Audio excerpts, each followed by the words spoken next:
So hello बालकों, शुरुआत करते हैं क्वेश्चन नंबर 61 ऑफ वेव से। तो क्वेश्चन नंबर 61 ऑफ वेव जो है वो हमें क्या कहना चाह रहा है देखते हैं। सो ये यहाँ पे कहता है कि beat are produce by two wave. दो वेव हैं जिससे बीट प्रोड्यूस हो रही है, जिससे y1 जो दे रखा है वो a साइन 1000 पाई t दिया हुआ है, एंड y2 जो दिया हुआ है हमें दिया हुआ है a sine 998 pi t। The number of beat heart per second. Number of beat hearts का मतलब क्या होता है? फ्रिक्वेंसी का जो डिफरेंस होता है। सो दो वेव की फ्रिक्वेंसीज में जो डिफरेंस आता है वही क्या होता है? हमारा बीट हर्ट होता है। ठीक है, तो नंबर ऑफ फ्रिक्वेंसी में डिफरेंस देखना कहाँ से देखेंगे? ओमेगा से देख सकते हैं।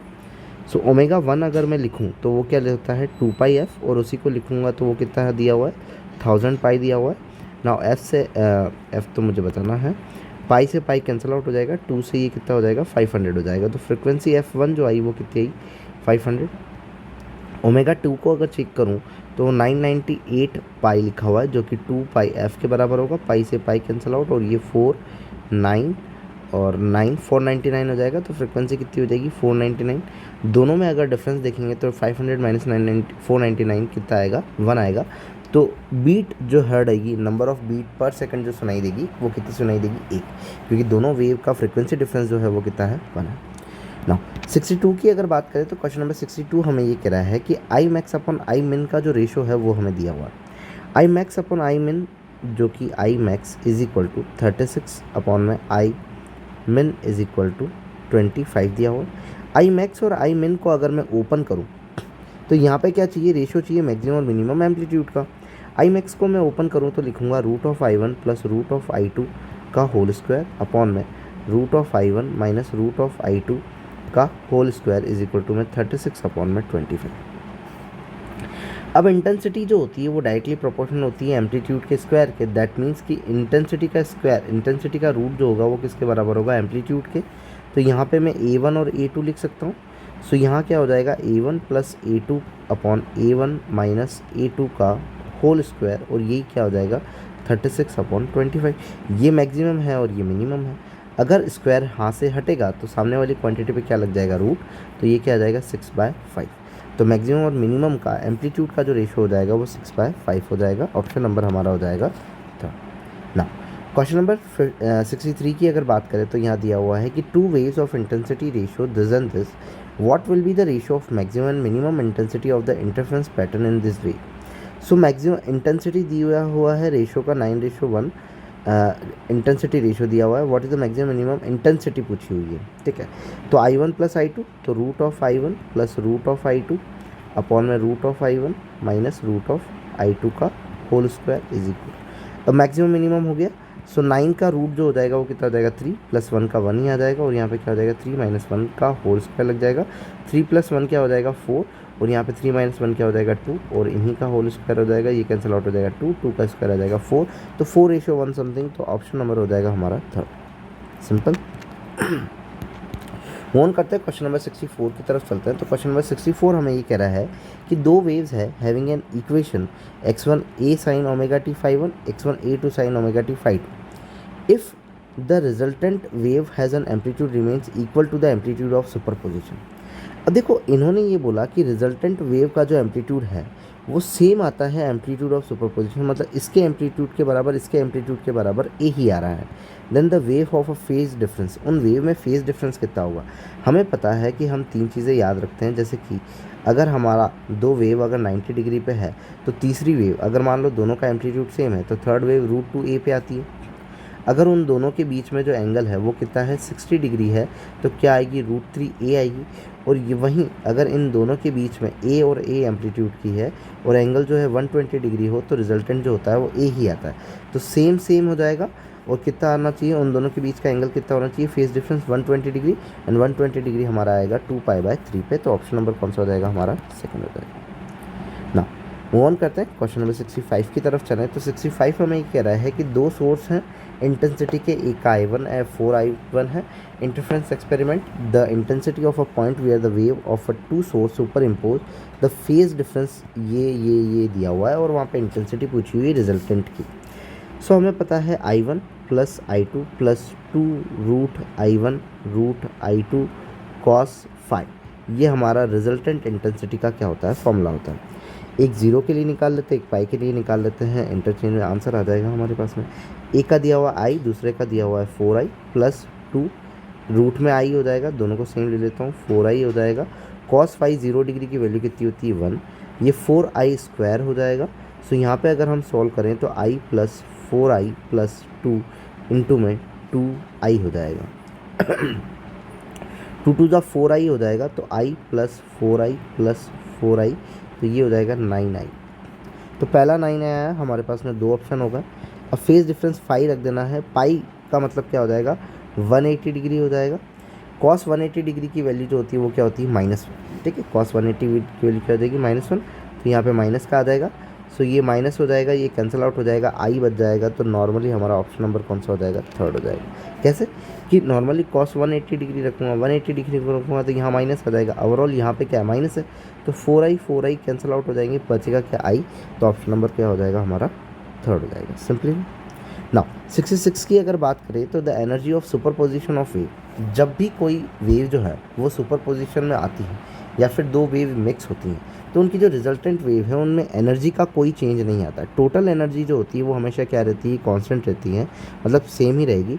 सिर्फ और सिर्फ रीडिस्ट्रीब्यूशन जो होता है वो ओकर होता है रिजल्टेंट में। तो ऑप्शन नंबर कौन सा हो जाएगा, थर्ड। 67 की अगर बात करें तो दो वेव है, represent the following equation this and this.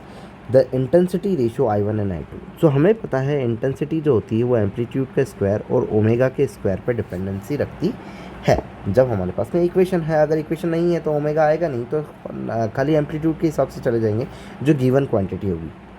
तो यहाँ पे तो इंटेंसिटी जो होगी I1 और I2 वो किसके ऊपर डिपेंड करेगी, एम्पलीट्यूड का स्क्वायर। नाउ फर्स्ट का एम्पलीट्यूड कितना है 5 का स्क्वायर 25। ओमेगा की बात करें तो ओमेगा क्या है 75 है, तो ये 75 इंटू 75 डिवाइडेड बाय y2 की बात करें तो हमारे पास में एम्पलीट्यूड जो है वो 10 है, तो ये 100 हो जाएगा। एंड ओमेगा जो है वो 150 इंटू 150 हो जाएगा, तो यहाँ पे 150 लिख देते हैं। 75 टूज़ा 10, हाँ टूज़ा होता है, ये टूज़ा में कट जाएगा, 25 चौक 100। तो हमारा जो रेशो आएगा वो कितना आएगा 1/4 टू ज़ा 8, 8 टू ज़ा 16, तो 1:16 हमारा आंसर हो जाएगा, ऑप्शन नंबर हो जाएगा हमारा, सिंपल है। नाउ 68 हमें क्या कह रहा है, 68 हमें ये कह रहा है कि a sound consist of 4 frequency, एक साउंड है जो कि 4 फ्रिक्वेंसी से बना हुआ है। A sound filter is made passing through a sound through a bifurcated pipe as shown, मतलब कि इस पाइप के ज़रिए साउंड जो हो रहा है वो क्या हो रहा है, फिल्टर आउट हो रहा है या जो भी पास आउट हो रहा है। The sound waves have to travel a distance of 50 centimeter more in the right branch pipe than the straight pipe, मतलब कि इस स्ट्रेट के कंपेयर में ये जो राइट वाला चलना पड़ रहा है उसको 50 सेंटीमीटर ज़्यादा चलना पड़ रहा है, ठीक है। 50 सेंटीमीटर ज़्यादा चलना पड़ रहा है, 50 सेंटीमीटर को हम 0.5 मीटर में कह सकते हैं। यही क्या होगा, इसका पाथ डिफरेंस होगा। पाथ डिफरेंस का मतलब कि कितना डिफरेंस आ रहा है, मतलब कि एक पाथ से दूसरे पास में जो वेव मिल रही है उसमें डिफरेंस कितना है। तो पाथ डिफरेंस जो है वो कितना है हमारा 0.5 मीटर है। The speed of the sound is 300 metre, which of the following frequency will be almost completely muffled और साइलेंस्ड एट द आउटलेट, मतलब कि एक वेव आई और दूसरी वेव AC आई की, दोनों के आपस में कट गई और यहाँ पे क्या हो गया, आउटलेट में साइलेंस आ गया। तो ये जो होता है वो कहाँ होता है, कंस्ट्रक्टिव या डिस्ट्रक्टिव, डिस्ट्रक्टिव इंटरफ्रेंस में होता है। डिस्ट्रक्टिव इंटरफ्रेंस में एक वेव जो होती है दूसरे के वाले को कट कर देती है। दैट मीन्स कि ये किसकी तरह बिहेव करेगा, एज अ डिस्ट्रक्टिव इंटरफ्रेंस की तरह बिहेव करेगा। सो डिस्ट्रक्टिव इंटरफ्रेंस में पाथ डिफरेंस का जो फॉर्मूला होता है वो होता है 2n+1 λ/2, 2n+1 λ/2। तो यहाँ पे अब हमारे पास में वेव लेंथ देखनी है, वेव लेंथ तो गिवन है नहीं, फ्रिक्वेंसीज गिवन है। तो v = n लैम्बडा होता है और लैम्बडा को हम पर लिख सकते हैं v/f = लैम्बडा। सो लैम्बडा को मैं ओपन करूँ तो v/f लिख सकता हूँ, ठीक है। सो वेलोसिटी ऑफ साउंड हमें गिवन है, तो हम यहाँ पे देखते हैं कि फ्रिक्वेंसीज का कैसा क्या लेन देन आ रहा है। सो यहाँ पे हम कह देंगे 0.5 = 2n+1 v/2f, और अगर मैं f निकालना चाहूँ तो ये क्या है, ये एक्चुअली में 1/2 ही है। f निकालना चाहूँगा, 2 से 2 कैंसिल आउट हो जाएगा। सो मैं यहाँ पे कह सकता हूँ कि फ्रिक्वेंसी दे रखी है, तो यहाँ पे हमारे पास में हो जाएगा फ्रिक्वेंसी = 2n+1 300। ठीक है। फ्रिक्वेंसी, ऐसी फ्रिक्वेंसी जो कि ओड मल्टीपल हो किसका, 300 का, वो वाली जो हो जाएगी वो मफल्ड हो जाएगी, वो साइलेंस हो जाएगी। जैसे कि फ्रिक्वेंसी निकाल देते हैं, तो अगर मैं 1 रखता हूँ तो यहाँ पे 2 1 2 और +1 3 3 3 9, तो ये हो जाएगा 900। एक पहला आएगा 300, तो 2 2 1 2 1 3 3 3 9, ठीक है। 2 2 4 1 5 5 3 15, तो 1500, और 3 रखूँ 3 2 6 1 7 7 7 2100। तो ये एक ऐसे ओड होंगे, या ये एक ऐसी फ्रिक्वेंसीज होगी जहाँ पे फ्रिक्वेंसी सुपर इम्पोज होती है, मफल्ड हो जाएगी, और हमें जो है साइलेंस सुनाई देगा। तो ये कौन सा है, 300 900 1500। तो हमारे पास में कौन सी फ्रिक्वेंसी मिल रही है, यहाँ पे 300 वाली मिल रही है, तो ये वाली जो हो जाएगी वो क्या हो जाएगी, साइलेंस्ड हो जाएगी। तो ऑप्शन नंबर कौन सा हो जाएगा, फर्स्ट। नाउ क्वेश्चन नंबर 69 की अगर बात करें तो यहाँ पे लिखा हुआ है कि when beat are produce by two progressive wave of same amplitude, मतलब कि दोनों का एम्पलीट्यूड जो है वो सेम है, same amplitude and nearly the same frequency, और फ्रिक्वेंसी भी सेम है, the ratio of maximum intensity of one wave will be n, ठीक है, to intensity of one of the wave will be, मतलब कि मैक्सिमम आई मैक्स अपॉन में एक आई का देखना है। अगर आई मैक्स कहता हूँ तो मैं दोनों एम्पलीट्यूड को क्या करूँगा, प्लस करूँगा, मतलब ए मैक्सिमम करूँगा, एम्पलीट्यूड का मैक्सिमम ए प्लस ए आ जाएगा, कितना, 2 है। और हमें पता है इंटेंसिटी एम्पलीट्यूड का स्क्वायर होती है, तो 2a का स्क्वायर हो जाएगा, that is equal to 4a square. So हमारा मैक्सिमा जो आया वो क्या आया, 4a स्क्वायर। और इंटेंसिटी एम्पलीट्यूड की स्क्वायर होती है, पहले एम्पलीट्यूड का स्क्वायर, ये कैंसिल आउट हो जाएगा, तो 4 आ जाएगा।